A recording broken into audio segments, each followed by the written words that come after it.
এক আলেমে দিন এটা বর্ণনা করছেন যে কাজের লোক আমি খুঁজতে বাগদাদ শহরে ঘুরতেছিলাম। আমরা এরকম দেখবেন বাসাবাড়ির কাজের জন্য আমরা হায়ার করি না, কিছু লোক হায়ার করি কাজের জন্য 500-1000 টাকা দিয়ে ভাড়া করে নিয়ে আসি যে আমার কাজগুলি করে দিবা, ঠিক না?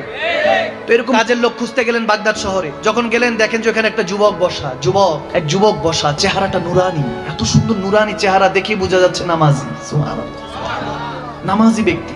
কাছাকাছি গেলেন, ওই আলেমে দিন হুজুর বললেন, বাবা তুমি কি আমার সাথে যাবা? তোমাকে আমি টাকা পয়সা দিব, সমস্যা নেই, কাজে যাবা? বলে হুজুর যাবো, কিন্তু আমার 3টা শর্ত আছে। কয়টা? 3টা শর্ত। বলে সবাই কাজের জন্য 4 দিরহাম নেয়, আমি 3 দিরহাম নিব। সুবহানাল্লাহ।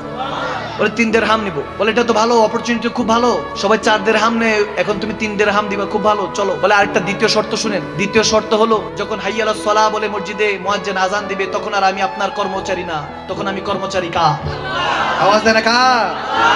থার্ড ওয়ান, বলে 3য় নাম্বার শর্ত হলো আমাকে কোনো প্রশ্ন করা যাবে না, আমি আপনার কোনো প্রশ্নের উত্তর দিব না। বলে ঠিক আছে, মালিক দেয় শর্ত, তুমি দিছো শর্ত, কর্মচারী হয়ে, সমস্যা নাই, ইন্টারেস্টিং ক্যারেক্টার নিয়ে গেল।